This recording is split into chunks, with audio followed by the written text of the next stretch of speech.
Mari kita berterima kasih atas hadiah kehidupan yang Allah berikan kepada kita hari ini. Hari ini kita masih diberikan pinjaman kehidupan. Itu artinya napas yang keluar masih diizinkan masuk lagi. Pesan semestanya sederhana. Artinya Allah masih akan menggunakan kita untuk menjadi kepanjangan tangannya. Masih akan menggunakan kita untuk menjadi wakilnya, menyampaikan cinta kasihnya pada seluruh makhluk di semesta ini. Oleh karena itu, mari kita puji Dia bersama-sama membaca hamdalah. Alhamdulillahi Rabbil Alamin. Mari kita awali kajian ini bersama-sama memohon ridho dan berkahnya, sekaligus memohon kecerdasan, agar benih yang akan ditanamkan Allah pada kita di tempat ini hari ini bisa tumbuh subur di tempat yang tepat. Sehingga ilmu ini menjadi ilmu yang bermanfaat, menjadi syafaat, menjadi penolong bagi kita semua. Buat apa banyak ilmu kalau ilmu itu hanya akan menjadi hijab antara kita dengan Allah? Buat apa banyak ilmu kalau ilmu itu hanya membuat kita jadi sombong, malah merendahkan pihak lain karena merasa diri kita sebagai orang yang berilmu. Semoga ilmu ini membawa kita pada kerendahan hati, menjadikan kita orang-orang yang selalu menebarkan rahmat bagi semesta. Oleh karena itu mari kita sapa asma Allah dengan kelembutan dan cinta, seraya membaca basmalah. Bismillahirrahmanirrahim. Kesulitan itu ada apa tidak ada?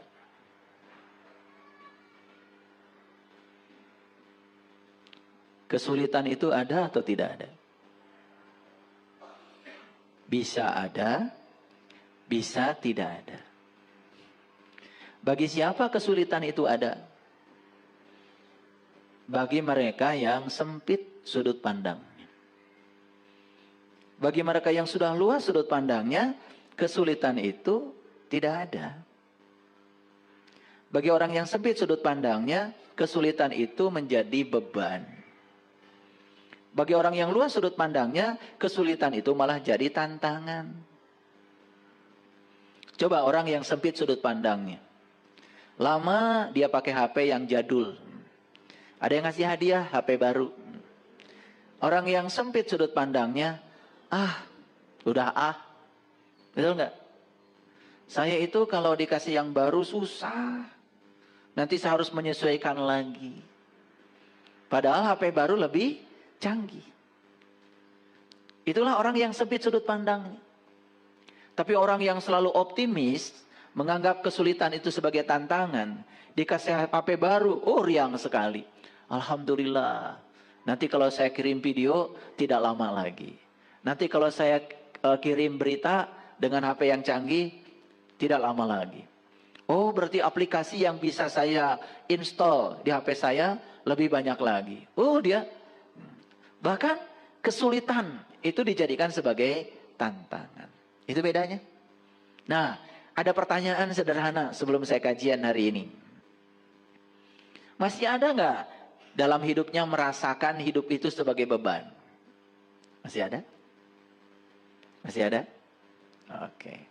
Ya, tidak usah dijawab keras-keras. Karena saya juga udah tahu. Kan dari wajahnya kelihatan ya.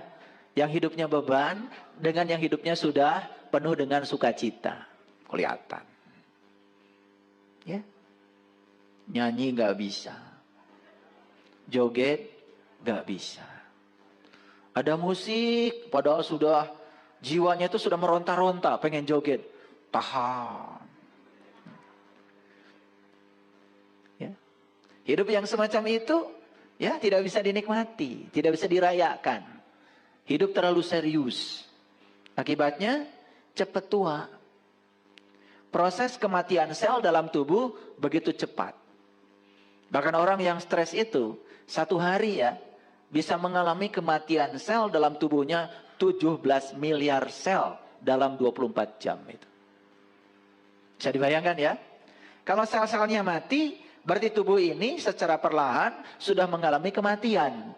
Kematian lebih cepat. Akibat apa? akibat merasakan hidup sebagai beban. Hidup bukan sebagai tantangan. Ya, kenapa? Karena sudut pandang terhadap kehidupan sempit. Oleh karena itu, menjalankan ritual-ritual agama tanpa kesadaran tidak akan membuat kita semakin luas pengetahuannya, tidak akan semakin luas sudut pandangnya, malah semakin sempit. Hasil akhirnya apa? Menganggap hidup sebagai beban. Ya? Nah, jadi oleh karena itu, yang namanya beban itu kan relatif. Bagi seseorang bisa jadi beban, bagi orang lain malah tidak terasa sebagai beban. Kan tergantung dari kekuatan yang dimiliki oleh dirinya sendiri. Jadi oleh karena itu, kenapa kita penting untuk meningkatkan kualitas pikiran, kualitas kata-kata, dan kualitas perbuatan kita, supaya hidup ini adalah perayaan. Supaya hidup ini bukan sebagai beban. Hidup ini sebagai tantangan untuk selalu meningkatkan kualitas diri. Sehingga puncaknya kehidupan tentu saja mendapatkan kemerdekaan. Ya, gitu. Kira-kira itu topik kita hari ini. Oleh karena itu, izinkan saya untuk membahas bagaimana caranya supaya kegelapan itu berevolusi menjadi cahaya. Saya tidak menyebut revolusi ya, tapi evolusi. Kalau evolusi berarti tahap demi tahap. Ya. Jadi tidak perlu khawatir ketika kita berjalan lambat, yang penting terus-menerus berjalan. Ulangi ya, tidak perlu khawatir kita berjalan lambat, yang penting terus-menerus berjalan. Karena hidup itu seperti mengayuh sepeda. Kalau berhenti mengayuh, maka pasti akan jatuh. Ya, saya sedang bikin sumur tuh di Jelekong, sumur bor. Nah, Jelekong itu kan kawasan gunung batu. Begitu dibor 4 meter, langsung bilang tukang sumur, "Pak, ayah batu." Saya cuma bilang, "Kan ini gunung batu."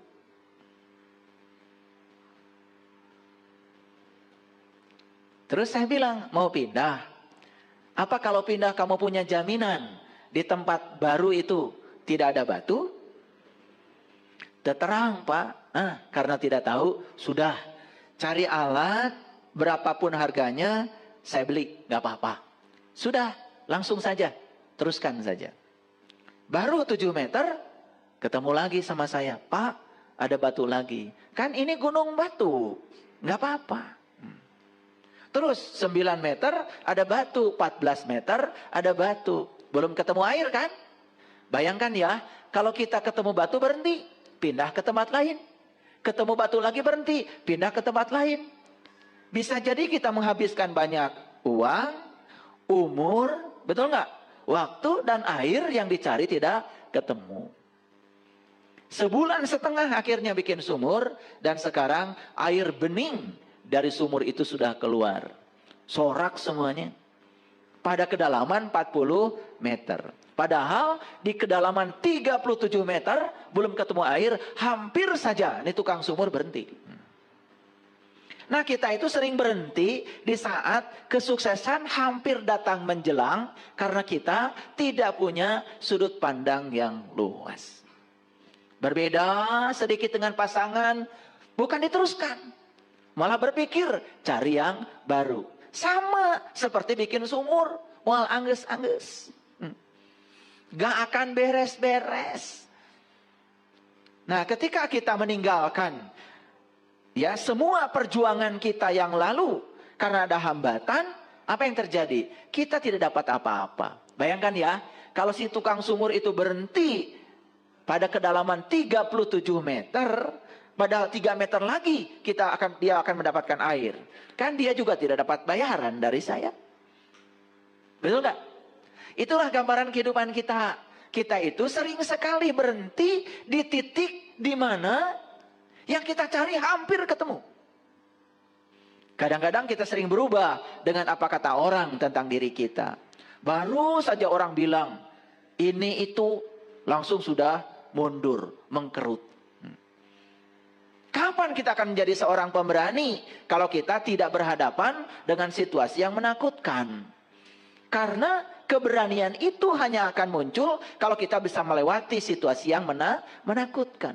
Yang penakut selamanya akan penakut.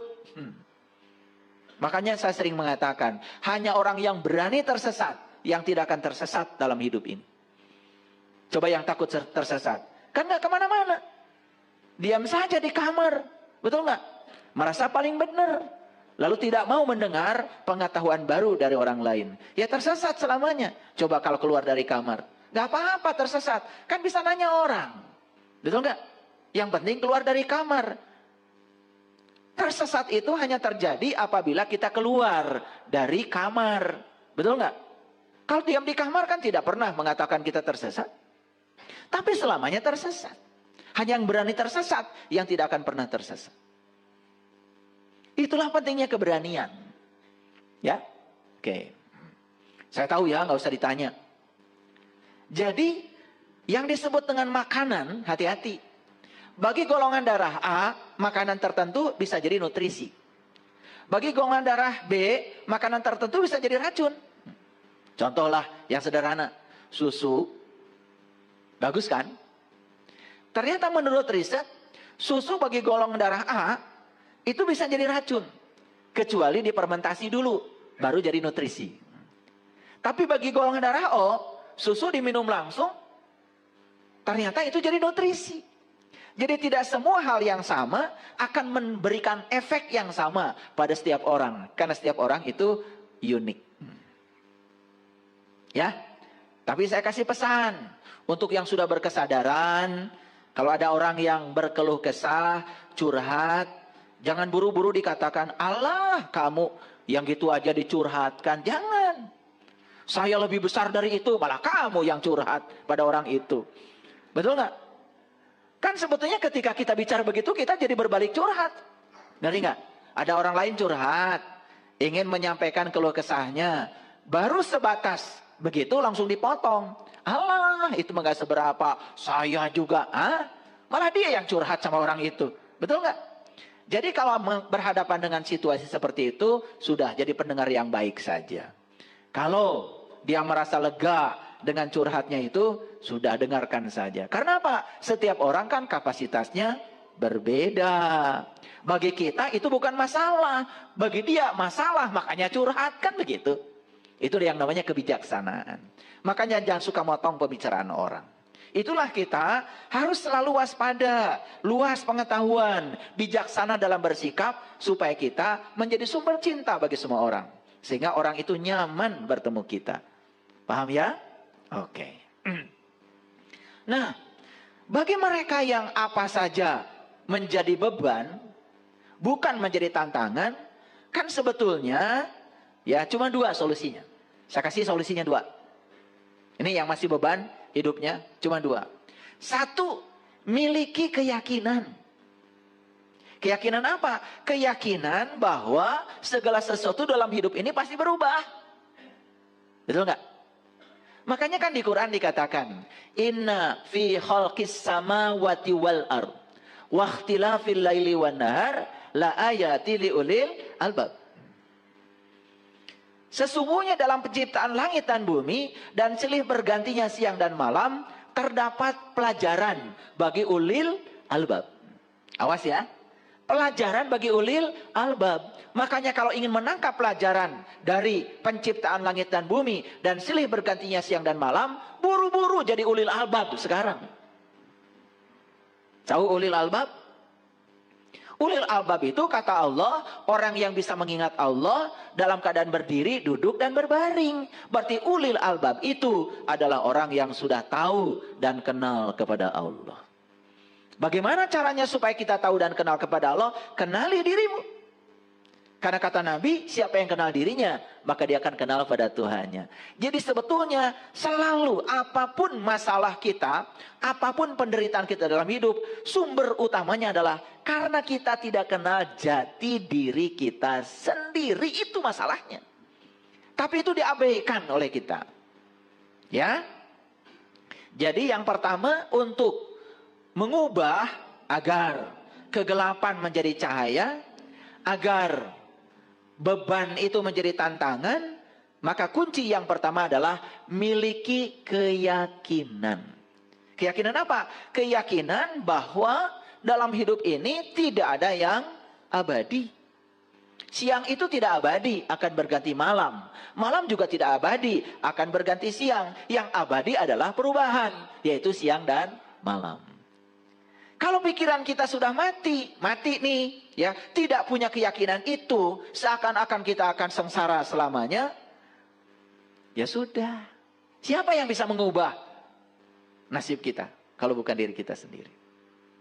Yuk sekarang miliki keyakinan, ya, miliki keyakinan bahwa hidup tidak selamanya begitu, ya. Tetapi punya keyakinan itu saja tidak cukup.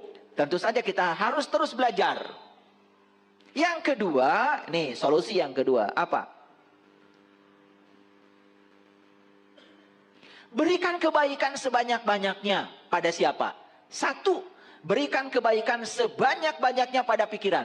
Caranya apa? Perluas pengetahuan. Dua, berikan sebanyak-banyaknya kebaikan pada perkataan. Mulai sekarang coba bicarakan yang kita suka dalam hidup. Jangan membicarakan yang kita tidak suka. Bicarakan yang kita suka. Itu doa yang sebenarnya. Dan yang ketiga, berikan kebaikan sebanyak-banyaknya pada perilaku kita. Ini, kalau kita menjalankan yang dua ini, ya Allah. Saya sudah cukup berpengalaman dengan ini, ya. Ternyata kegelapan pun secara perlahan akan berevolusi menjadi cahaya. Kan bagi orang kreatif, betul? Sampah saja bisa menjadi sebuah hiasan yang bagus. Sampah itu kan kegelapan. Ketika dengan kreativitas diubah, ya, secara kreatif menjadi menjadi kerajinan yang menakjubkan. Jadi sebetulnya di semesta ini, ya, tidak ada yang konstan, tidak ada yang statis, semuanya dinamis. Terserah kita sendiri. Nah, mau menjadikan beban mau jadikan kesulitan sebagai beban, atau menjadikan kesulitan sebagai tantangan. Itu pilihannya ada pada diri kita. Pilihannya ada pada diri kita. Oke. Saya kasih ilustrasi sederhana ya. Kalau saya memasukkan garam 1 sendok pada air 1 gelas. Kemudian diaduk. Apa yang terjadi? Asin. Bisa nggak kita mengambil lagi yang 1 sendok itu dari air 1 gelas itu? Bisa? Susah. Nah, gimana caranya supaya tidak terasa asin? Gimana caranya? Tambah lagi airnya. Tambah lagi airnya. Tambah lagi airnya. Tambah lagi airnya. 1 drum airnya ditambahkan. Masih asin? Apakah yang 1 sendok dari air itu kita keluarkan? Tidak. Yang 1 sendok tetap tinggal dalam air. Tapi sekarang airnya ditambah. Apa yang terjadi? Karena ditambah airnya, yang 1 sendok tidak terasa asin lagi. Seperti itu beban hidup bagi orang. Maaf ya. Ekonomi susah. Badan sakit-sakitan. Ya. Rumah tangga banyak konflik. Dengan orang lain juga banyak konflik. Negatif semua hidupnya. Persis seperti garam 1 sendok. Gak bisa dikeluarkan. Gak bisa. Karena itu karmamu. Itu datamu. Gak bisa dikeluarkan. Yang bisa dilakukan adalah tambah air. Tambah air. Tambah air. Jadi yang bisa dilakukan adalah menambah kebaikan. Tambah kebaikan pada pikiranmu. Ngaji kesadaran. Kayak gini. Ya. Jadi sesekali ngaji itu ngaji kesadaran. Ya. Saya tidak merendahkan yang ngaji ngapalin ini, ngapalin itu, baca ini sekian kali, nanti utang lunas. Ya terserah itu kalau percaya. Betul nggak? Malah terlalu banyak baca itu bukan nggak lunas, bukan utang lunas. Malah yang terjadi utang tambah banyak, kan nggak kerja. Betul nggak? Kan aneh. Betul nggak? Baca ya rojak 1 juta kali. Ya, tambah nggak kerja. Malam nggak tidur, besok mau kerja, pusing, kelayangan. Betul nggak? Memangnya duit itu punya kaki Kan nggak punya. Uang itu harus dijemput dengan tangan kita. Betul nggak? Kalau ingin banyak uang, satu, jemput uang itu karena nggak punya kaki. Yang kedua, belajar berbagi, belajar memberi. Uang akan datang. Karena rezeki itu seperti ayam. Kalau ayam dikejar, mau ditangkap, susah. Tapi kalau kita menabur beras, ayam datang. Kayak gitu. Jadi kalau kita kesulitan selama ini, satu, tanya dirimu. Jangan-jangan itu rezeki yang Allah titipkan padamu hanya untuk dirimu sendiri. Lupa berbagi kepada orang lain. Bahkan untuk diri sendiri saja, pelitnya auzubillah. Hidup kayak gitu, nggak bisa dinikmati. Jangan dikira loh, orang yang mengumpulkan rezeki itu dikira bahagia. Tidak. Ya. Bahkan rezeki banyak bagi orang yang sempit sudut pandangnya malah jadi neraka. Tapi rezeki banyak bagi orang yang luas sudut pandangnya jadi surga. Coba, dulu sebelum punya apa-apa, kan biasa. Setelah punya apa-apa, bikin benteng rumah tinggi-tinggi. Kan takut. Betul nggak? Kenapa takut? Takut dirampok, takut diambil orang. Karena dia tidak pernah berbagi. Kalau kita berbagi kepada orang lain, semua orang di sekitar kita akan menjaga kita. Kita dijaga oleh mereka. Yang menjaga kita itu cinta kasih. Tidak usah cari ilmu teterak dikadek. Cari ilmu supaya uang ngadek. Itu yang namanya ilmu sakti itu. Jadi kesaktian itu adalah kebaikan kita. Karena kebaikan yang akan menjaga kita. Gak usah pakai pengawal. Gak usah pakai ngiung-ngiung. Gak usah. Gak usah. Semua orang di semesta ini sama pentingnya kok. Sama pentingnya. Jangan merendahkan orang. Jangan karena kita jabatannya tinggi merasa lebih penting dari orang lain. Gak ada pejabat kalau gak ada rakyat.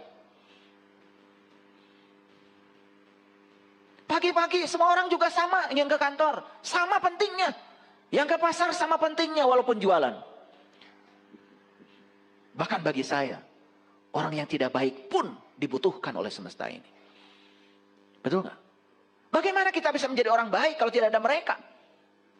Bukankah kelihatan kita sebagai orang baik ketika kita bisa baik pada mereka? Kalau merekanya tidak ada, kita pun tidak bisa menguji seberapa baik kita.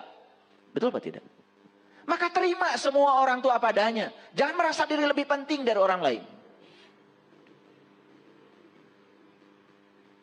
Allah itu tidak akan melihat jabatan kita. Allah tidak akan melihat status sosial kita. Allah hanya akan melihat cinta kasih kita. Allah hanya akan melihat seberapa besar cinta kasih kita. Allah juga tidak akan melihat seberapa tinggi Anda sekolah. Allah tidak akan melihat seberapa banyak pengetahuan yang Anda miliki. Tapi yang akan dilihat oleh Allah cuma satu. Seberapa besar cinta kasihmu pada semua orang, pada semua makhluk. Kenapa kita selama ini tumpul cinta kasih kita? Karena kita kehilangan empati. Kenapa kita tidak punya empati? Karena kita tidak pernah melibatkan emosi kita kepada orang lain. Sesekali coba belajar untuk menjadi seperti orang lain.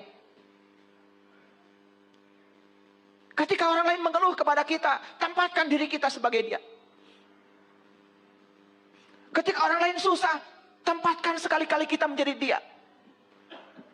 Asah empati kita. Asah empati kita. Itu yang akan kemudian membuat derajat kita semakin tinggi. Empati. Lihat orang lain susah, kita diam. Dan terus menerus hidup mewah. Tanpa ingat kepada orang lain. Kita sudah kehilangan empati. Nilai manusia terletak pada sisi kemanusiaannya. Dan kalau manusia sudah hilang kemanusiaannya, bagaimana dia disebut manusia?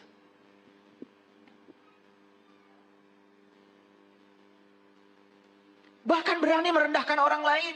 Berani menghina orang lain. Mencaci maki orang lain. Ya Allah. HP ini hadirin.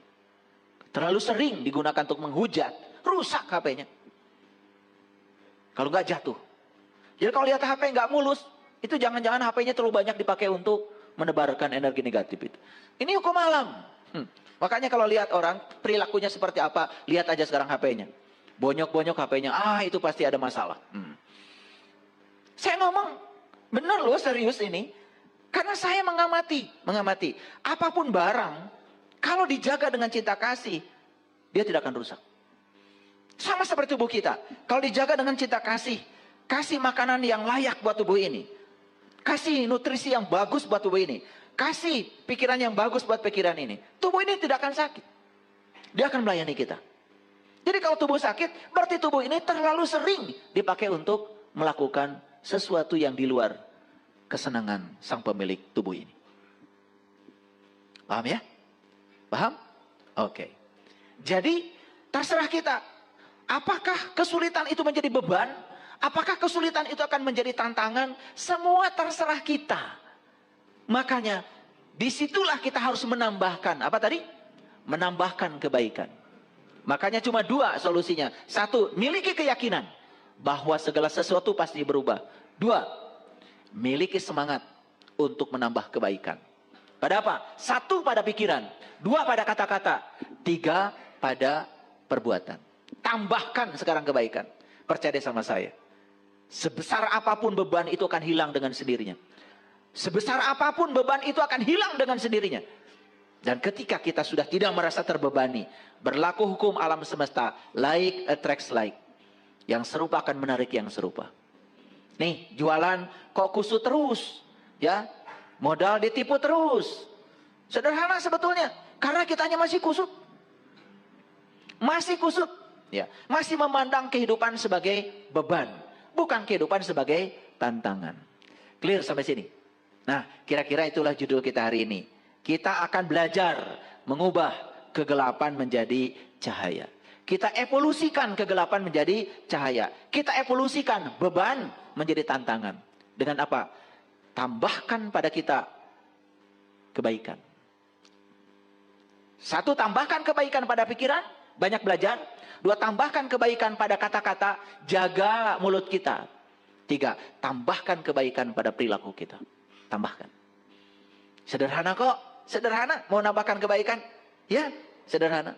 Sangat sederhana. Begitu pergi ke apotek, saya pernah menyaksikan seseorang lagi ngitung duitnya 2.000-an. Dia lihat resep, ngitung lagi duit. Dia resep, ngitung lagi duit. Saya bilang sama istri saya, kayaknya dia lagi bingung. Dah, ambil resepnya. Ambil resepnya. Mohon maaf ibu, boleh nggak resepnya dipinjam? Dah, sampaikan. Keluarlah tuh. Sekian harus bayar. Bayar. Begitu mau pulang, obatnya sudah diterima. Jangan nanggung kalau nolong orang. Kasih ongkos. Nangis tuh meluk saya, meluk istri saya.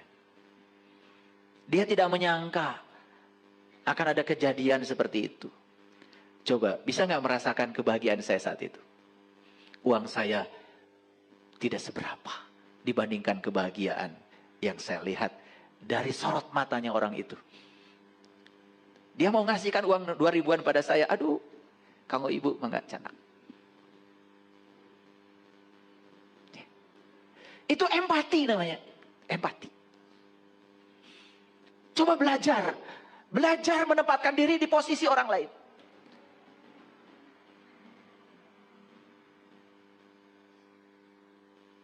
Itu hadir. Belajar. Asah diri ini, asah. Kalau kita dapat berkah, rezeki berlimpah, hati-hati, bukan untukmu. Itu titipan dari Allah, titipan. Akan dihadirkan orang-orang yang datang kepadamu untuk minta tolong. Tolong mereka.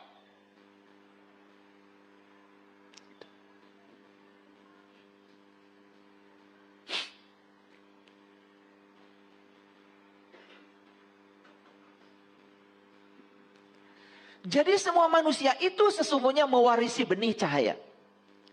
Namun benih itu ada yang jatuh di pinggir jalan, ada yang jatuh di bebatuan, ada yang jatuh di semak belukar, ada juga yang jatuh di tanah yang subur. Jadi kita ini sebetulnya datang ke semesta ini dikasih benih, diwarisi benih, namanya benih cinta kasih. Semua kita ini dikasih benih cahaya. Kenapa? Ketika Allah sudah selesai menciptakan tubuh ini, yang Allah tiupkan ke dalam diri kita adalah ruhku, bagian dari dirinya, yang maha welas, maha asih, maha gagah, maha luas, maha lembut, melekat di situ. Jadi semua kita tentu mewarisi benih itu. Siapapun, tanpa kecuali, bangsa manapun, suku manapun, Allah maha adil. Semua kita adalah hambanya Allah. Kalau kita mau menghambakan diri kepada Allah, siapapun itu, gak peduli, ya, turunan siapa, gak peduli. Kalau kita mau memuliakan diri kita, kita akan dimuliakan oleh Allah. Yuk, sekarang tanya, benih itu oleh kita ditanam di mana? Jangan-jangan benih itu ditanam oleh kita di pinggir jalan, kesapu sama mobil, hancur berantakan benih itu. Atau benih itu oleh kita ditanam di bebatuan, akarnya tidak menghunjam ke bawah, tidak tumbuh menjadi tanaman yang subur. Atau benih itu ditanam oleh kita di semak belukar. Apa yang terjadi? Benihnya tidak tumbuh, semak belukar yang tumbuh mati. Karena apa? Tertimbun oleh pertumbuhan semak belukar. Hadirin, kalau benih itu kita tanam di tanah yang subur, kita tempatkan di tanah yang subur, dia akan menjadi benih yang istimewa. Dia akan menghasilkan buah.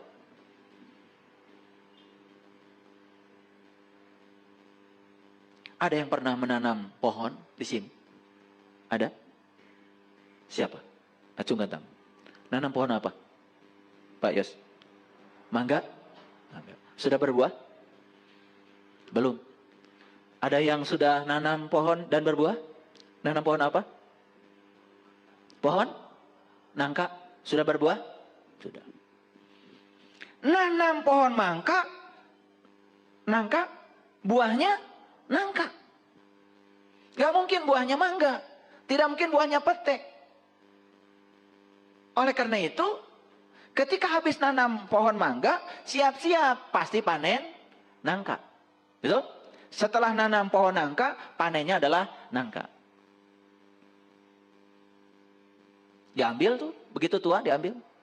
Begitu tua diambil, begitu tua diambil, begitu tua diambil, lama-kelamaan habis nggak buah nangka? Habis. Seperti itu. Kalau kita nanam sesuatu, nanam kebaikan, siap-siap kamu akan panen kebaikan. Kalau kamu nanam keburukan, kamu juga akan panen keburukan. Makanya saat panen, tanggung jawab. Ini buah tanaman saya. Petik aja terus. Petik terus, petik terus. Lama-kelamaan habis. Betul atau tidak? Jadi semua yang terjadi dalam kehidupan kita hari ini, itu adalah buah yang sedang kita panen, akibat kita yang menanamnya. Belajar bertanggung jawab. Dan kita tidak mungkin menghindari. Saya menanamnya nangka. Saya pengennya duren. Gak mungkin. Gak mungkin. Nah itulah ketidakpuasan dalam hidup selalu lahir dari keinginan. Ulangi ya, ketidakpuasan dalam hidup selalu lahir dari keinginan. Selalu tidak puas pada orang. Kenapa? Kita ingin setiap orang seperti yang kita mau. Begitu orang tidak seperti yang kita mau, kita tidak puas. Lalu menolak orang itu. Betul Pak tidak? Mau sampai kapan? Keinginan itu gak ada akhirnya hadirin. Gak ada akhirnya. Yuk sekarang kita tanya. Kita tanya ya. Jujur ya. Nah, kita diwarisi benih cahaya. Kita diwarisi benih cinta kasih oleh Allah saat kita datang ke semesta ini. Tumbuh apa tidak benih itu? Tumbuh apa tidak? Subur apa tidak? Mungkin tumbuh, tapi karena nanamnya di bebatuan, akarnya tidak menghunjam. Mungkin tumbuh, cuma nanamnya di semak belukar. Mungkin tumbuh, ya, tetapi salah nanamnya. Tidak di tempat yang subur. Akibatnya nggak panen-panen. Apalagi nanamnya pinggir jalan. Sebentar juga kelindes mobil. Apalagi ke bawah angin. Betul atau tidak? Nah, sekarang tinggal tanya. Kenapa ya benih itu pada orang lain tumbuh, kok pada saya tidak tumbuh? Satu masalah kita. Masalah kita adalah sempit sudut pandang. Kata-katanya selalu negatif, perbuatannya pun selalu negatif. Itu doa kita. Ya. Paham sampai sini? Oke, kalau paham lanjutkan ya. A'udzubillahi minasyaitonirrajim. Bismillahirrahmanirrahim. Ini Quran surat Rum. Ar-Rum ayat 19. Surat ke-30 ayat 19. Yukhrijul hayya minal mayyiti wa yukhrijul mayyita minal hayy. Ya. Wa yuhil ardo ba'da mautiha wa kadzalika tuhrazun. Ngerti apa tidak? Nah, karena nggak ngerti saya terjemahkan.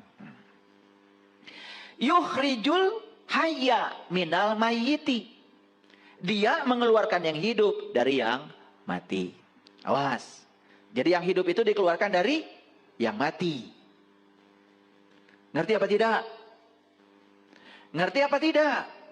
Kalau nggak ngerti saya jelaskan. Nih. Ada pohon, daunnya asalnya hijau, berubah menjadi hijau sekali, dan lama-kelamaan kuning, dan kemudian daun itu jatuh. Datang nggak sirung yang baru? Datang. Gitu gampang kok. Betul nggak? Begitu ada yang mati, pasti ada yang hidup. Gitu. Itu sehari-hari kok. Nggak usah pusing. Makanya itu pentingnya kita belajar sains. Makanya orang-orang bijak mengatakan, daun kuning yang jatuh itu tidak usah disesali. Karena besok juga akan jadi daun muda yang tumbuh lagi. Gimana proses alamnya? Ketika jatuh dia akan jadi membusuk. Membusuk akan jadi humpus. Setelah jadi humpus kan diserap akar. Betul nggak? Tumbuh lagi kan yang baru. Itu yang dikatakan ya Allah mengeluarkan yang hidup dari yang mati. Paham? Jadi yang hidup itu dikeluarkan dari yang mati. Belum jelas? Saya tambah lagi. Banyakkah di bumi ini yang sudah mati ribuan tahun yang lalu? Jutaan tahun yang lalu? Ya, kemana mereka tubuhnya? Kan menyatu dengan bumi. Betul? Betul? Kan di tanah yang kita tanam itu, kita nanam singkong, nanam jagung, nanam padi. Kan kita juga tidak tahu. Siapa tahu di situ ada tubuh-tubuh leluhur kita yang sudah menyatu kembali dengan bumi, entah di mana kuburannya. Mungkin ada peristiwa alam yang menyebabkan air bah atau banjir bandang, sehingga tubuh ini sudah menyatu dengan bumi. Ketika sudah menyatu dengan bumi, tubuh ini kan menjadi material bumi, jadi mineral, bukan? Diserap nggak oleh akar? Jadi apa? Kan jadi buah yang baru. Nah, buah yang baru dimakan siapa? Dimakan manusia. Jadi apa? Kan jadi air mani. Jadi sel telur. Betul nggak? Disemaikan cinta kasih. Ketemu. Jadi nggak yang baru? Makanya tubuh ini terus bersiklus. Dan ini hukum alam. Anda mau yakin, tidak yakin, hukum alam akan berjalan. Tidak bergantung keyakinan Anda. Bahwa siklus kehidupan sudah jelas di mata kita terjadi. Betul? Betul, Pak? Coba kita pikirkan lagi. Ya. Bapak Ibu. Ya. Semua material yang hidup, yang pernah hidup, kan pasti akan kembali ke bumi. Betul nggak? Nih, saya kasih tahu. Tubuh kita ini sama nggak dengan tubuh orang tua kita? Sama. Kan tubuh ini satu sel dari ayah, satu sel dari ibu. Berarti tubuh ini leluhur bukan? Leluhur, ini leluhur. Jadi kalau kita menghargai tubuh kita, sama dengan menghormati leluhur kita. Jarahi tubuh ini. Gimana caranya? Urus, pelihara, kasih yang pantas buat tubuh ini. Kasih baju yang bagus, kasih makanan yang bagus. Betul nggak? Ajak piknik. Diam aja. Mau piknik lebar. Rajin piknik nampar samak. Ya Allah. Kalau mau piknik jadi orang kaya. Nginepnya di hotel sekali-kali. Betul nggak? Makanya di restoran. Piknik Mekah. Sare di mobil. Ya Allah, asup angin. Padahal duitnya ada. Karena kita tidak memataskan diri. Lebar. Tuh. Makanya bagi orang sempit sudut pandangnya. Rezeki banyak pun tetap menyusahkan. Komo atau boga duit. Betul nggak? Bagi orang yang sudut pandangnya luas. Rezekinya banyak, tambah luas. Coba. Itulah sudut pandang. Sudut pandang itu sangat berbahaya. Ulangi. Dia mengeluarkan yang hidup dari yang mati. Kata siapa? Kata Allah. Bukan kata saya. Jangan menyerang saya.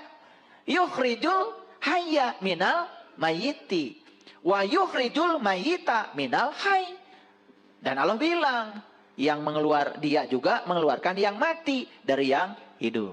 Ulangi ya, yang hidup dikeluarkan dari yang mati, yang mati dikeluarkan dari yang hidup. Kan begitu. Jadi artinya ini siklus. Habis mati hidup, habis hidup mati, habis mati hidup lagi. Kan begitu. Itu namanya siklus, itu hukum alam. Nah, dan dia menghidupkan bumi sesudah matinya. Nah, secara syariat bumi ini yang kita duduki. Tapi secara hakikat bumi itu adalah diri kita, jasmani kita, tubuh kita. Kapan tubuh ini hidup? Biasanya setelah mati. Betul nggak? Kapan kita ini bangkit? Biasanya kan setelah mengalami berbagai peristiwa yang menyusahkan. Betul nggak? Ada orang susah sekali ekonominya. Karena dia melihat kesusahan itu sebagai tantangan, dia bangkit. Betul nggak? Dia bisnis ini, bisnis itu. Coba tanya. Orang-orang yang hari ini menguasai ekonomi. Bisa jadi dia pernah mengalami kehancuran ekonomi. Itu namanya yang hidup. Dikeluarkan dari yang mati dikeluarkan dari yang hidup. Begitu hidup. Hidup itu bersiklus. Makanya tenang aja. Yang paling penting miliki dua. Miliki keyakinan, yang kedua miliki semangat. Semangat untuk menambahkan kebaikan pada pikiran, pada kata-kata dan pada perbuatan. Itu sudah keren. Nih saya kasih hadiah nih hari ini. Yang hadir kajian hari Senin. Saya tidak menyangka yang datang akan sebanyak ini. Karena jadwalnya berubah. Ya, oleh karena itu saya kasih kajian yang solutif. Ulangi ya. Dua itu bisa. Ya, satu miliki keyakinan. Keyakinan bahwa hidup itu pasti berubah. Dua, miliki semangat untuk menambah kebaikan. Pada pikiran, pada kata-kata, pada perbuatan. Makanya ya, kalau mau bicara, timbang-timbang. Pakai rasa. Kalau bicara begini apa sih dampaknya bagi orang lain? Kan kita udah punya pengalaman. Kalau orang lain ngomong kasar kita nggak enak. Maka kita jangan ngomong kasar. Kan pelajarannya saya nggak mau ngomong begitu. Karena orang lain ngomong begitu saya nggak enak. Maka saya akan ngomong yang lebih baik. Gitu pelajarannya. Ya. Jadi kalau dicubit jangan nyubit lagi. Oh dicubit itu nggak enak. Berarti saya nggak mau nyubit. Itu baru bener. Hidup baru bener. Ini dicubit nyubit lagi. Betul nggak? Dimarahin nyolot lagi. Ya. Sama gilanya.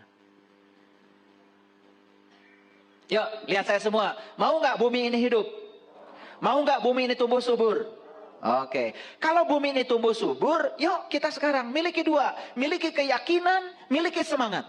Tambahkan kebaikan pada pikiran, perkataan, dan perbuatan. Saya yakin kita akan memiliki bumi yang subur. Nah, kan ada tuh yang buminya gersang. Tubuhnya gersang. Menakutkan. Tidak dirindukan oleh orang. Kenapa? Yang keluar dari pikirannya negatif. Yang keluar dari mulutnya menyakitkan. Yang keluar dari tindakannya merugikan. Bikin onar. Ya Allah, hidup yang semacam itu tidak layak dihidupi. Oke? Paham ayat ini? Nah, lalu ayat yang terakhir kata Allah, wa kadzalika tuhrizun. Dan seperti itulah kamu akan dikeluarkan. Jadi Allah akan mengeluarkan kita, ya. Ketika kita mati akan dikeluarkan menjadi hidup, ketika hidup akan dikeluarkan menjadi mati. Betul nggak? Seperti itu siklus dan seperti itu cara Allah mengeluarkan. Nih contoh sederhana. Ada orang sakit, sakitnya cancer. Setelah ikut pelatihan dengan saya, kemudian saya tanya, gimana pelatihan hari ini? Senang? Senang. Gimana kesadaranmu hari ini? Saya sekarang merasa semua beban lepas di kepala saya. Gitu. Oke. Tapi yang terakhir saya tanya lagi. Apa yang mengantarkan kamu ke sini? Bingung kan? Mesti dicari jawabannya. Udah mikir lama baru terjawab. Oh, yang mengantarkan saya ke tempat ini ternyata sakit saya. Bukankah sakit yang mengantarkan kamu ke tempat ini? Bukankah sakit yang membuat kamu jadi berkesadaran hari ini? Itulah Setelah bumi ini dibuat mati, maka akan dihidupkan. Kalau kita sadar. Karena semua kebangkitan selalu berasal dari keterpurukan. Itu yang disebut dengan mengevolusikan kegelapan menjadi cahaya. Paham ya? Oleh karena itu, gak usah risau. Kalau hari ini kita banyak kesulitan. Yang paling penting, jangan dianggap kesulitan sebagai beban. Lihat kesulitan sebagai tantangan. Supaya kita tambah pinter, tambah arif, tambah bijaksana, tambah luas sudut pandangnya. Karena dengan cara itu Allah mendidik kita. Clear sekarang? Yuk sekarang jangan serakah pada yang kita ingin. Jangan menolak yang tidak kita ingin. Dua-duanya bagus bagi kita kalau kita bisa mengolahnya dengan sudut pandang yang tepat. Sampai sini paham? Paham apa tidak? Kalau nggak paham, acungkan tangan boleh. Kalau nggak ngerti, saya ulang. Sampai ngerti. Keluar dari sini, kesadaran kita harus berubah. Stop serakah pada yang diinginkan. Stop menolak yang tidak diinginkan. Terima dua-duanya dengan cara yang sama. Wajah kita akan bersinar. Cantik dari dalam, ganteng dari dalam. Nah, baru kelihatan tuh. Ya. Oke. Ngerti ya, itu surat Ar-Rum tadi ya. Catat tuh, Ar-Rum ayat 19. Kalau nggak percaya buka lagi nanti di rumah. Ya. Jadi ternyata yang hidup dikeluarkan dari yang mati. Yang mati dikeluarkan dari yang hidup. Seperti itu. Nah, kita buktikan sekarang. Siapa yang melahirkan kebenaran? Kesalahan bukan? Betul nggak? Betul nggak? Iya, kebenaran itu dihasilkan oleh kesalahan. Lampu ini tidak akan ada kalau Thomas Alva Edison tidak melakukan kesalahan sebanyak 999 kali. Maka dia tidak mengatakan gagal. Saya cuma melakukan metode yang salah. Justru metode yang benar ditemukan setelah melakukan metode yang salah. Makanya jangan suka menyalahkan. Bisa jadi kesalahan yang melahirkan kebenaran. Paham ya? Kesalahan anggap saja kegelapan. Ternyata justru yang menghasilkan cahaya bisa jadilah kegelapan. Pernah dengar nggak? Ada orang jahat, ujung-ujungnya husnul khotimah. Jadi santri. Pernah dengar kan? Iya. Dia melewati kegelapan dulu. Lalu karena bosan di kegelapan kan mendapatkan cahaya. Makanya pepatahnya R.A. Kartini itu bukan habis gelap terbitlah terang. Bukan. Terjemahannya keliru. Saya pernah tanya ahli bahasa yang mengerti bahasa Belanda. Ternyata yang benar itu adalah menyusuri kegelapan untuk mendapatkan terang. Menyusuri kegelapan untuk mendapatkan terang. Bukan habis gelap terbitlah terang. Itu terjemahannya menurut yang mengerti bahasa Belanda kurang tepat. Menyusuri kegelapan untuk mendapatkan